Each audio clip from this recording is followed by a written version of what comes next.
Agent Nasty at your service. And I was lucky enough to be born and raised in the most sanctioned country in the world.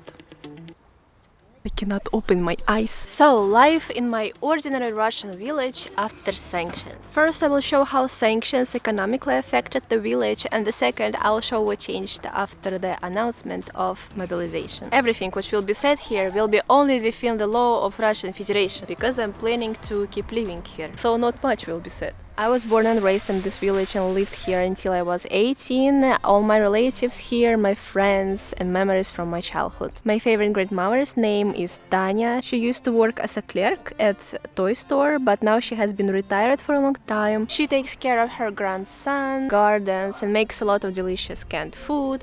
She literally feeds our whole family. I want her and other members of my family, ordinary villagers, to tell you about real life in a Russian village now. Нет, наша жизнь нисколько не изменилась. Как она была, так она и идет. Все есть, в магазинах все есть, товара очень много. Мы пенсионеры, пенсию получаем, надбавки бывают. Каждый год нам прибавляет, а то и 2 раза в год. Но пенсия, конечно, не очень большая уже, но 15,5 тысяч. Нам хватает. My grandma worked all her life and retired only for health reasons. But her pension is very small, like most grandparents in Russia, unfortunately, which makes me very angry. But even with such a small amount of money, they have everything they need, as they say, and even help their children and grandchildren. Grandma always sends me money, even if I ask her not to. Then I was kid, I wanted to leave this place so hard, and I did it. Then I turned 18. It was too boring for me here. Well, at least I'm not bored now. In the villages you don't have like much things to do if you're a kid. Just go to school and then with your friends you go in the circles around village. But I always wanted to travel so hard. And what helped to see me something outside of village was the internet. God bless the internet. And English speaking YouTube. That's how I learned English. And I think somebody guessed what is going on here. Please don't scroll. It's my first time doing this. I have no idea am I doing this right. These people, LinguaPie, they're doing something which would make my life so much easier than I was teen. LinguaPie helps to easily learn a foreign language by watching movies from that country with double subtitles. LinguaPie has a huge database of movies, TV series, documentaries, and even podcasts in the language you want to learn. For example, if you're interested in Russian, here are popular Russian documentaries and films that immerse you in the culture, and thus you learn the language easily and you get used to the pronunciation that locals use. Now LinguaPie have content from 8 countries. Can you see? These 8 languages you can learn by one subscription if you associate yourself with supercomputer. And if you don't understand the word, you don't just let it go, as I have done it in the past. You click on it, you listen to it, and it is automatically added to your dictionary.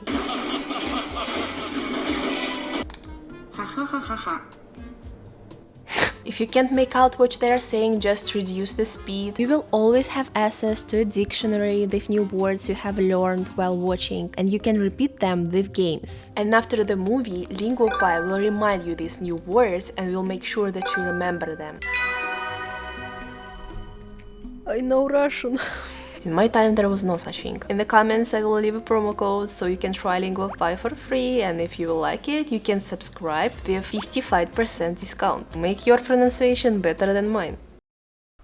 I met my second beloved grandparents also working in the garden. They live in such 3 floors buildings, there are only few of them in our village, but even here they have their own vegetable garden. Привет! Все таблеточки.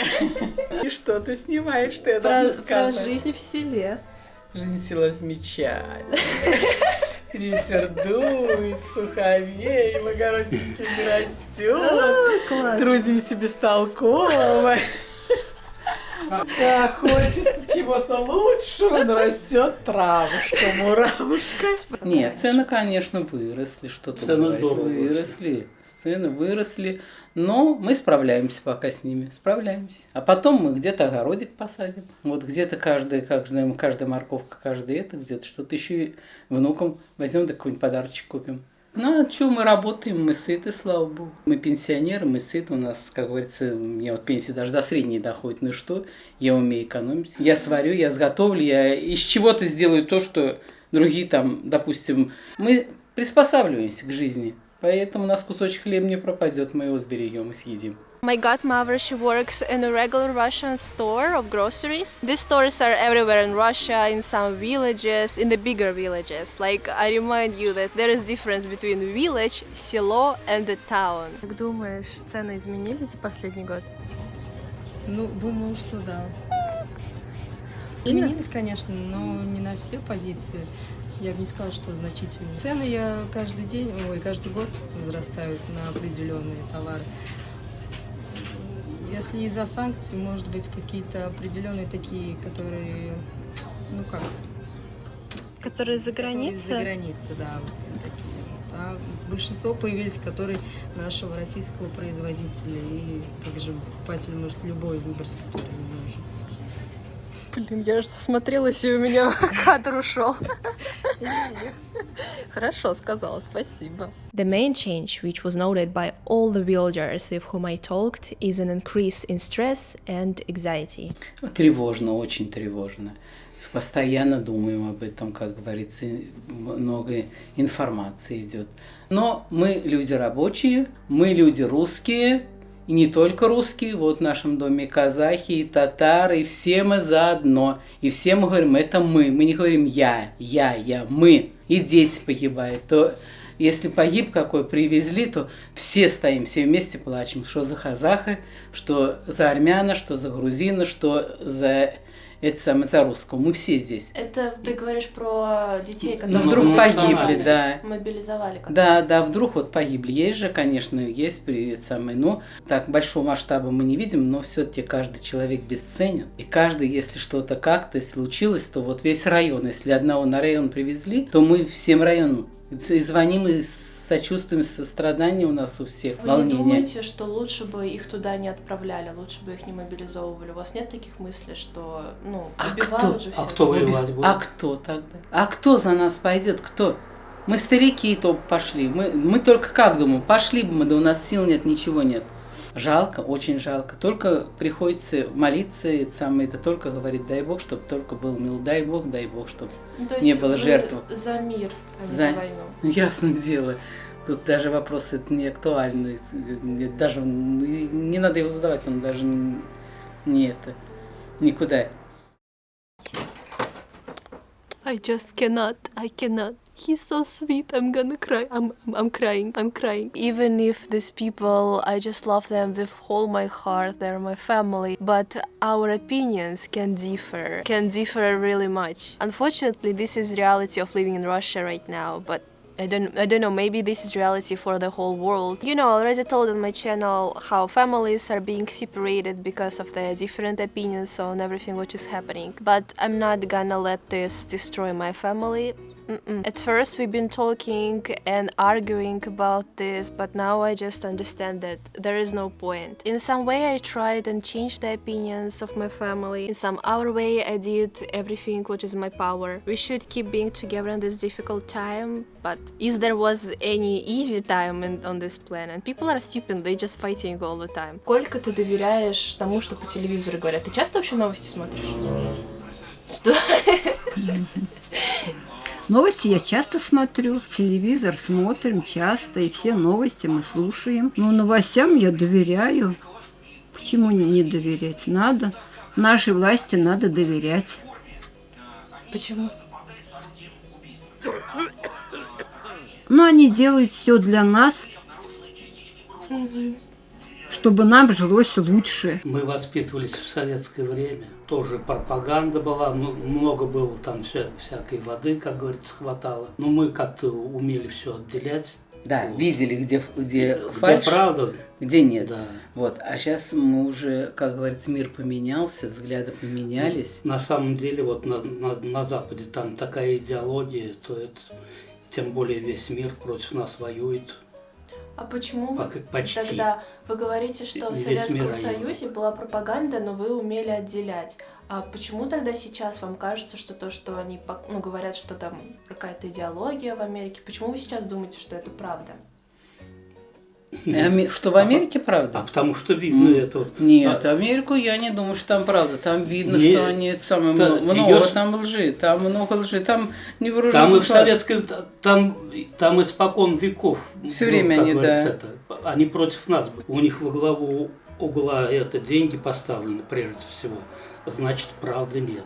На самом деле. Если руководят деньги, если деньги вверх взяли власть над человеком, это уже правды не будет. И также и за рубежом. Кто там? Там что, простой люд, что ли, руководит?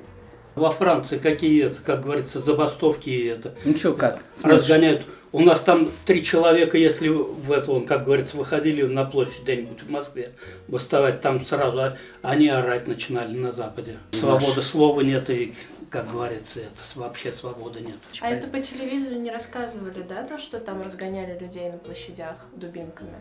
Не было такого. Почему? Ты слышал? Я не слышал этого ничего. Что вот так? Нет? Ну, Бог ее знает, не нам судить. Это надо грамотным быть, надо быть. А так вот по простолюдию, по-своему, как говорится. I continue to believe that people all over the world are the same and want the same thing, peace and happiness for their loved ones. But how easy it is to confuse us, there is the truth and what is the peace. At a time like this, I prefer to remember that hate breeds more hate, and love breeds love. А ты знаешь кого-нибудь, кого мобилизировали у нас в селе? У нас? Да. На штативе. Уйди из кадра. Мобилизацию объявили, когда вот в сентябре прошлого года. Вы как отреагировали на нее? Как я собирался в армию идти. Чтобы не брали крестного и папу. Чтобы вместо них меня взяли. А его не берут. А меня не берут. По возрасту не подходит. Возраст не подходит, 76 лет. А ты переживала за них, то, что их заберут? А? Переживал? Ну а как же? Как же? Они же ничего не видели. А я много видел. Переживаю за всех ребят. Переживаешь? Конечно. Они же ничего не видели. Ну набирает солдат. Ну срочник. Ну он 20 лет, 22 года. Ну что он видел? У него пирожки домашние не вылетели, он уже. Многие едут не то, что там денег заработать. Они за эти деньги, они жизни отдают. За вот эту копейку, за мелочь.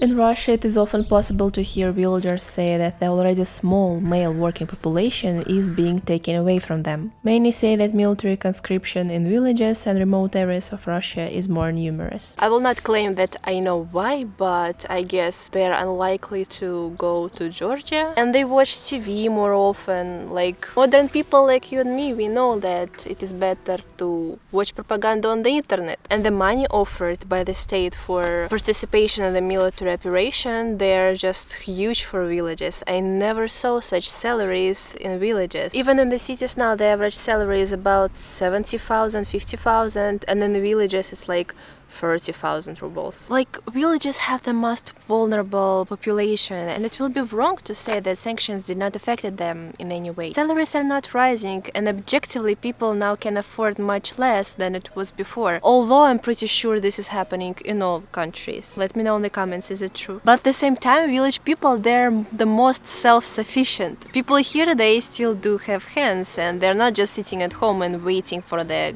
delivery of groceries. That's not like I'm talking about myself, I'm talking about the friend, what I know. They don't use Swift, like my family, they just don't know what is that. They don't use Apple products, so they don't know how much expensive they are. I don't know any person in this village who was in Europe. They grow their own food, even if it's already sold in the shops in here. They cook themselves, they repair their homes themselves. Like, so sanctions do not scare them, but they scare me, because they made my life even more difficult than it was before. Thank you for watching this video, go watch our ones, and as usual, huge thanks to my patrons and boosters who make my suffer a little bit less suffer. Here, let me kiss you in the forehead.